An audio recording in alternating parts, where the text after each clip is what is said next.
Juan capítulo 1, verso 10. En el mundo estaba y el mundo por él fue hecho, pero el mundo no le conoció. Amén. A los suyos vino y los suyos no le recibieron. Amén. Verso número 12. Mas a todos los que le recibieron, a los que creen en su nombre, les dio potestad de ser hechos ¿qué? Qué importancia de entender que somos hijos de Dios. Amén.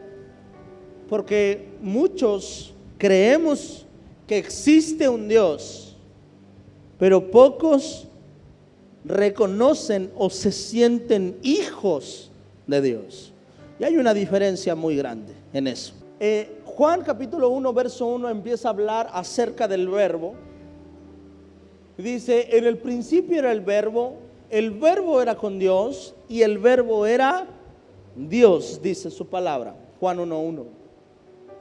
Y está hablando acerca de Jesús, pero está hablando de Jesús como una Trinidad. Pero Juan capítulo 1, verso 1 nos enseña a Jesús como parte de la Trinidad. Después dice en Santiago una cosa, dice, son tres los que dan testimonio en el cielo, Padre, Hijo, Espíritu Santo, y dice, y los tres son uno, dice su palabra. Cuando la Biblia nos enseña en Juan 1:1 que Jesús estuvo en el principio, dice, en el principio era el verbo era con Dios y el verbo era Dios. Y empieza a enseñar una cosa, y Jesús era Dios. Amén. Y para enseñarnos esto, nos enseña una clave acerca de la paternidad.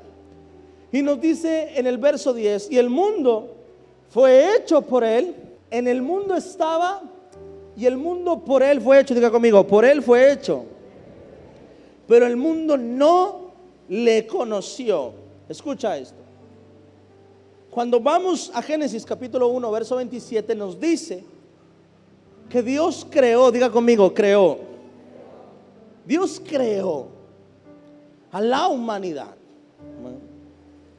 Entonces, yo quiero romper un poco una creencia que todos tenemos, o que muchos tenemos, porque fue una creencia que nos enseñaron desde que éramos niños. Y nos dijeron, todos somos hijos de Dios. La Biblia nos enseña que no todos somos hijos de Dios. Lo que sí confirma es que todos somos creación de Dios. Hay una diferencia entre ser creación de Dios y ser un hijo de Dios.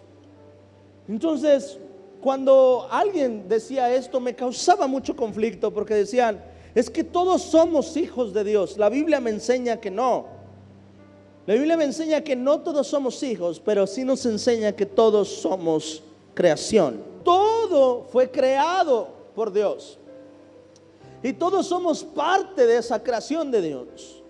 El bueno, el malo, el digno, el impío, todos fueron creación de Dios. Pero después nos enseña una cosa, dice, el mundo estaba, y dice una cosa, dice, el mundo por él fue hecho, pero el mundo no le conoció.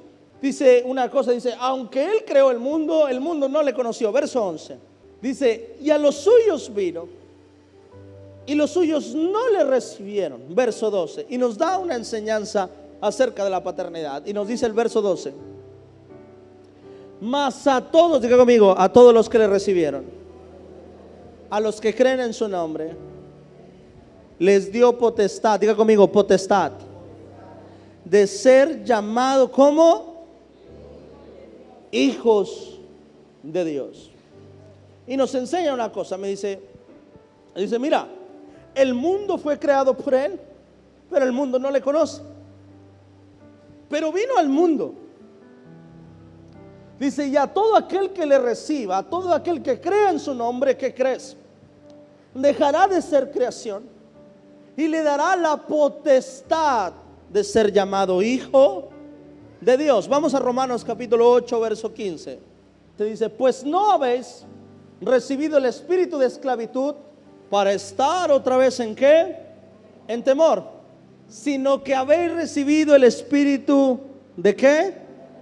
Diga conmigo, de adopción, por el cual clamamos ¿cómo? Abba, Padre. Dile al que está a tu lado, eres adoptado. Dile, tenía razón tu hermano, eres adoptado. Pastor, ¿por qué nos cuesta tanto trabajo sentirnos hijos de Dios? Porque es una adopción.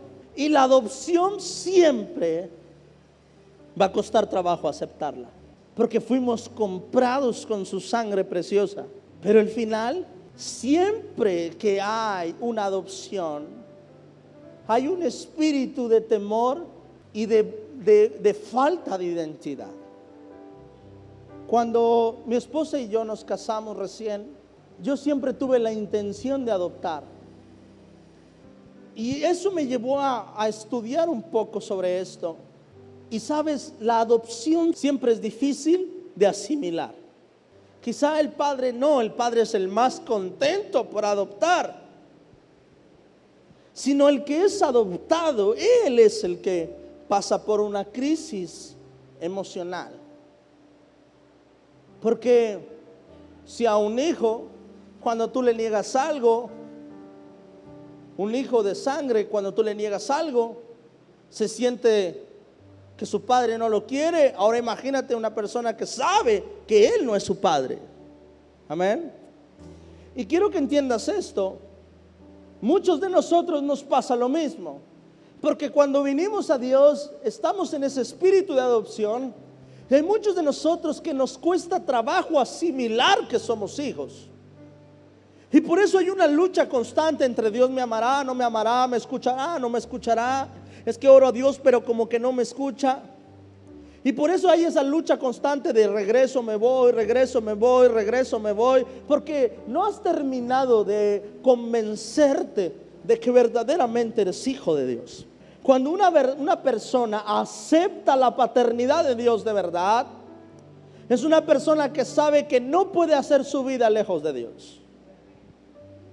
Es una persona que sabe que aunque esté desanimado, tiene que volver a sus brazos porque sabe que nunca podrá apartarse de su Dios.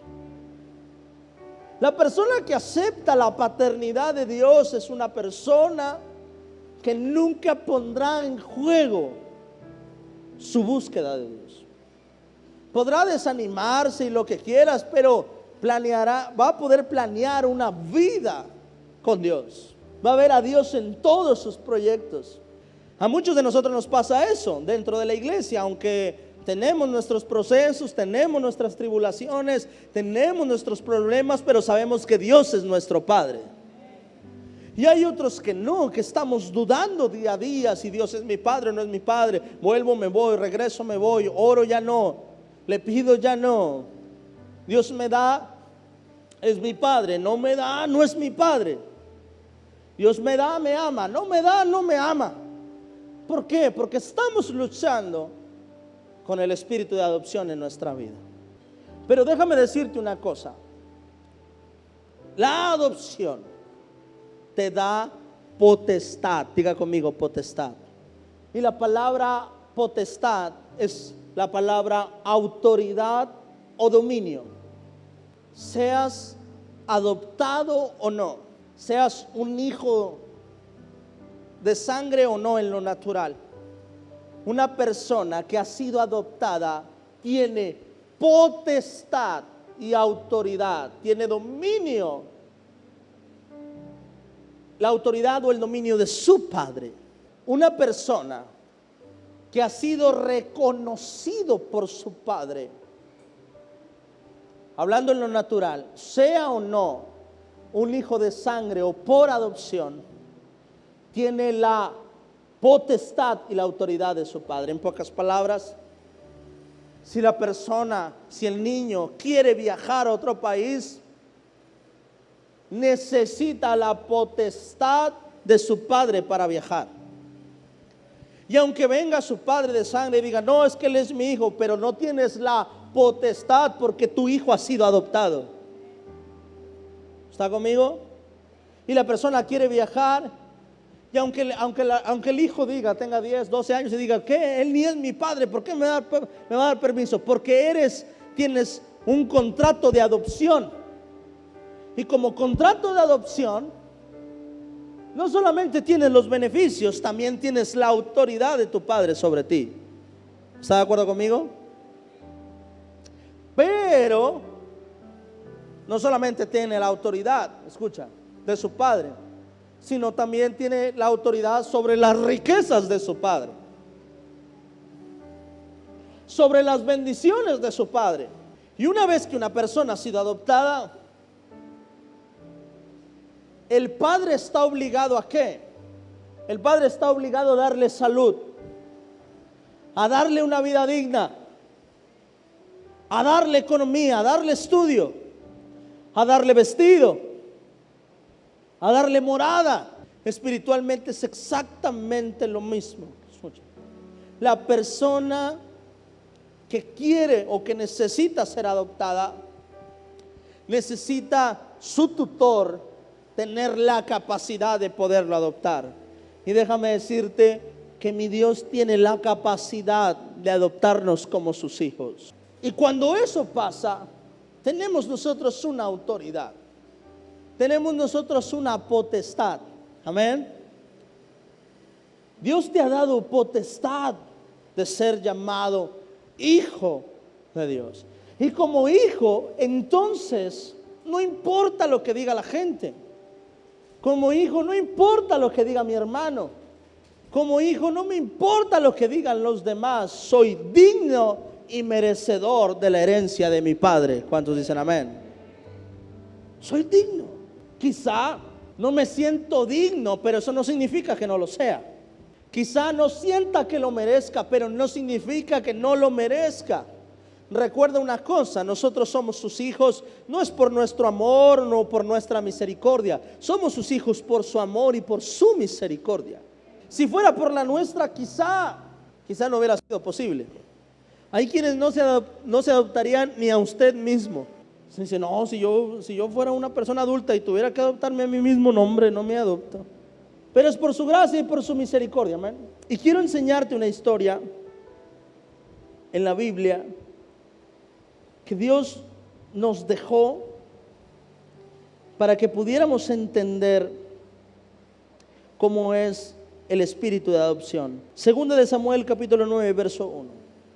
David llega y dice, ¿habrá alguno de la casa de Saúl a quien haga yo misericordia? ¿Por qué? Diga conmigo, ¿por qué? Por amor, diga conmigo, por amor. ¿Por qué se hace misericordia? Por amor. Y había un siervo de la casa de Saúl que se llamaba, ¿cómo?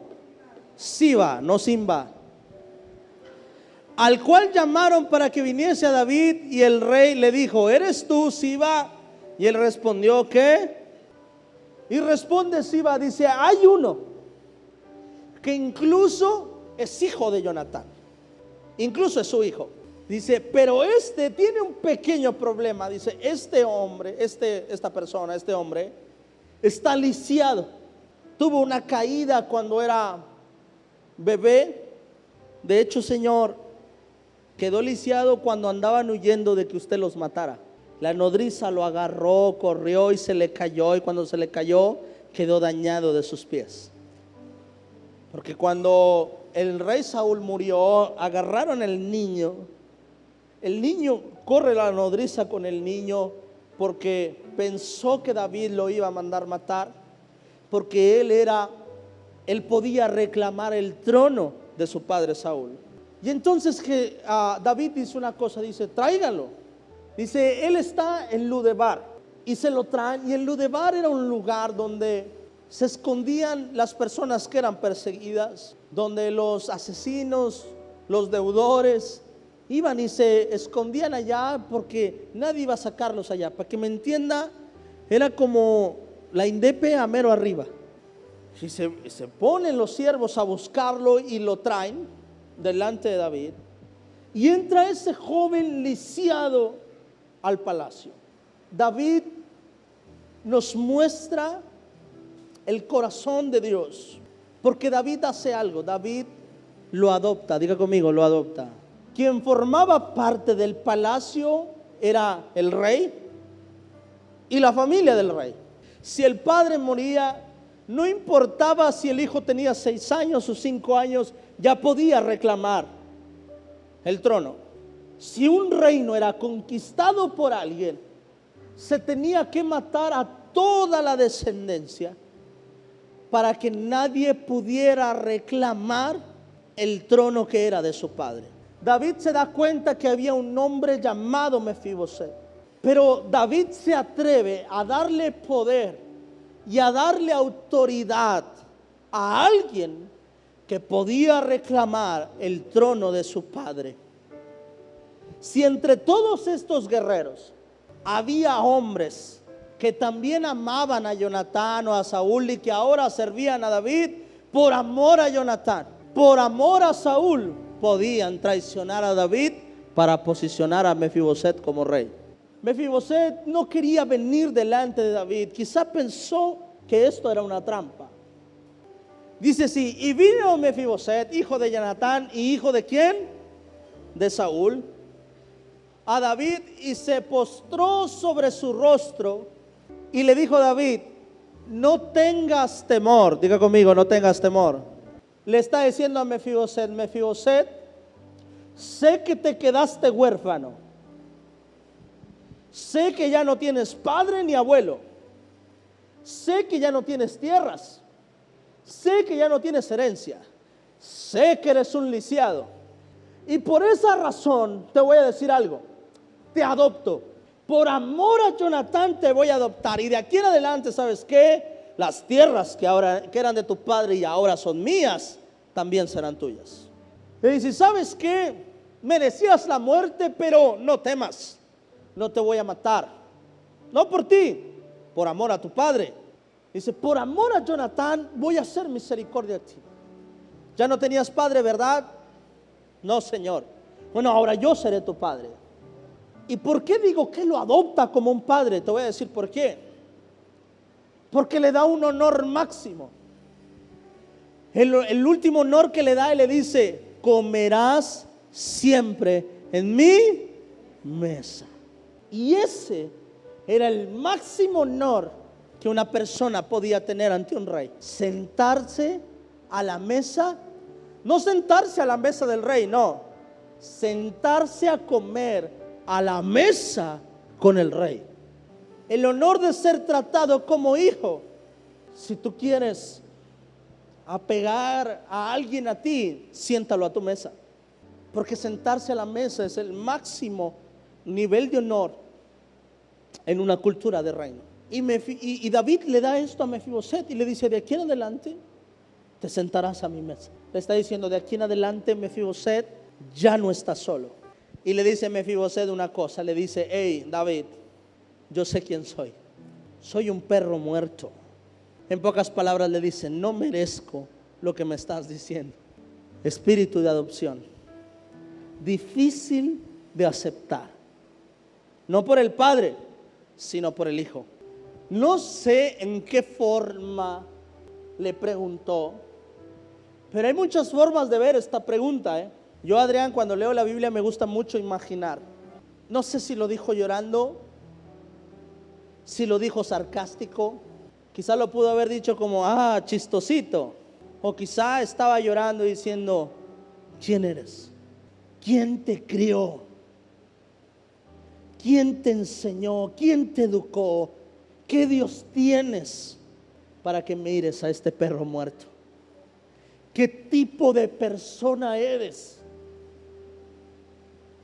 para que, aún sabiendo que ya está abuelo ha muerto, por estar parado frente a ti, ahora decides darme vida?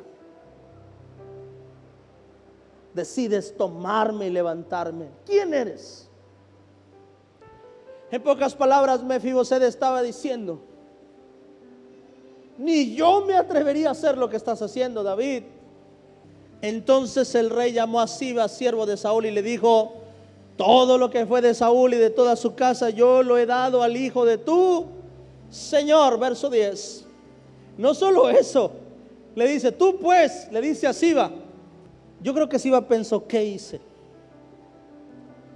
Porque Siba fue el chismoso. Siba, ¿hay alguien que exista por ahí que yo pueda hacer misericordia? Sí, uno llamado Mefiboset. Ok, tú serás su siervo. Mejor no hubiera dicho nada. Ahora hasta criado terminé.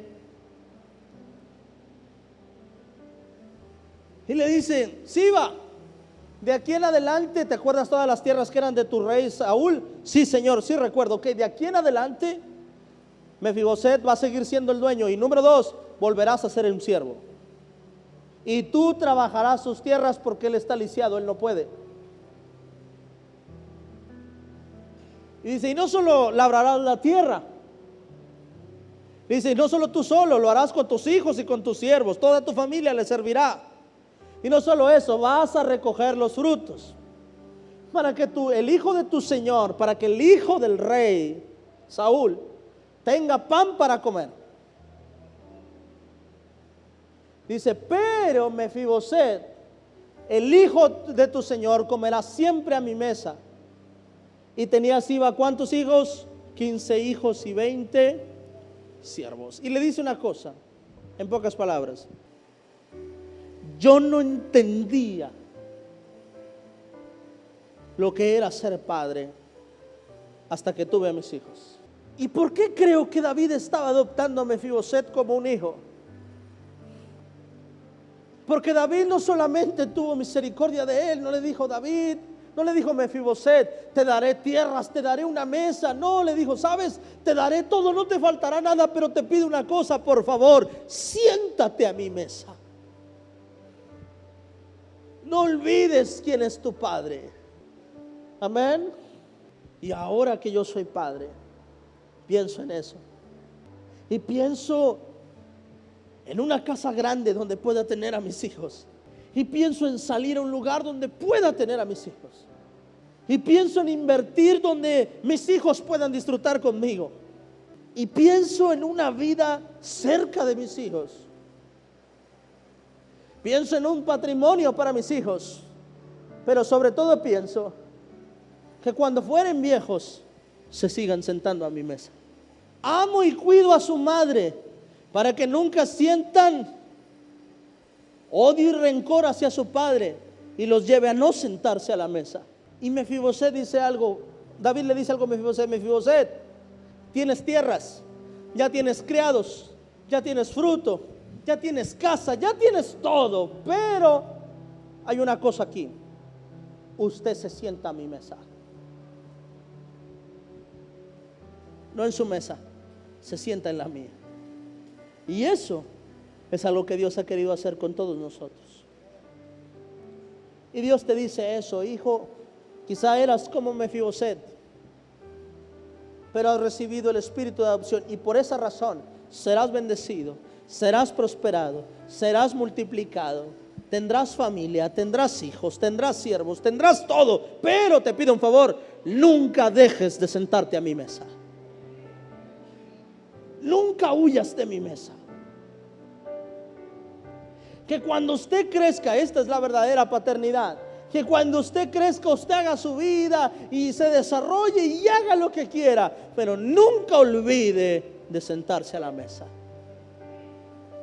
Vuelva una y otra vez, siga comiendo conmigo, almorzando conmigo, cenando conmigo, disfrutando conmigo, pero siéntese a mi mesa. No deshonra a nadie que no merece tu honra. Y no hay nadie que merezca más tu honra que tus padres. No hay nadie que merezca más tu honra que tus propios padres. Cuando el hijo ve que el padre honra a sus padres, el hijo crece honrando a sus padres. Hay personas que dicen, no, es que yo no sé por qué mi hijo esto, mi hijo lo otro. Tu hijo nunca te vio honrar a tus padres. No le enseñaste a honrar a los padres. Por eso dice la Biblia una cosa, dice, instruye al niño en mi camino para que cuando fuese viejo no se aparte de mí. Y es que para instruir yo tengo que ser un maestro. Para instruir yo tuve que primero haber sido instruido. Dice Dios una cosa, dice, aprende a ser hijo para que puedas ser un buen padre. Aprende a ser buen hijo para que tus hijos vean cómo debe ser un hijo. Mis hijos respetaban a su abuelo porque veían cómo su padre respetaba a su abuelo. Y yo siempre, hasta el último día de su vida, yo a mi papá siempre lo saludé de beso. Y siempre el saludo era abrazo con beso. Y tú veías a mis hijos saludar a su abuelo y el abrazo con beso, porque era lo que veían en su padre. Tú ves a mis hijos saludarme a mí, es un abrazo con beso. Mantén tu mesa. Y cuando tus hijos fueren viejos, volverán a la mesa. Mantén tu mesa llena. Mantén a tus hijos en la mesa. Mantente en la mesa del rey y tus hijos aprenderán dónde tienen que sentarse. Quizá hoy no te sientes hijo, quizás estás como Mefiboset y dices: ¿quién eres, Señor, para que puedas ver a un perro muerto como yo? Porque hay personas que se sienten más dignas que otras. Y dicen: no, bueno, yo voy a la iglesia, pero yo no hice lo que hizo aquel, yo no hice lo que hizo aquel, yo no hice lo que hizo el otro. No. Si tú estás sentado a la mesa, agradece, porque ni tú merecías sentarte a la mesa y Dios te sentó. Amén. Yo no juzgo a los que Dios sienta a la mesa, porque yo también estoy ahí por gracia y misericordia. Peligro y digo: Señor, ese no merecía. Y dice: Señor, ay, ¿tú qué haces aquí? Tú también. A lo mejor te sientes indigno y dices: ¿podré yo de verdad ser un hijo de Dios si he hecho esto? No sabes lo que han hecho los que ya están sentados a la mesa. Pero así es Dios. Te da la oportunidad de ser hijo y de hacer las cosas nuevas, de hacer las cosas diferentes. Ahora que ya estás sentado a la mesa, cuida que no te quiten la silla de la mesa. Lo bueno es que en la mesa de Dios hay para llenar, pero de otras formas puedes salir de su mesa. Si te sientas a la mesa y causas disturbios, el Padre te dirá: te levantas y te sales de la mesa. Quien le arruine su cena a otro es levantado y sacado de la mesa. Amén. Quien no honra la mesa, quien no cuida la mesa, quien tiene en poco la mesa, termina no siendo invitado a la mesa. Va a llegar momentos en el que el Padre dirá: vamos a hacer un banquete, pero no invites a este porque no se lleva con este. Pudiéndote haberte sentado, fuiste excluido de la mesa. Va a llegar un momento en que el Padre dirá: hoy quiero comer bien. No me traigas a este, ni a este, ni a este. Tráeme a estos que honran mi mesa. Eres invitado a su mesa.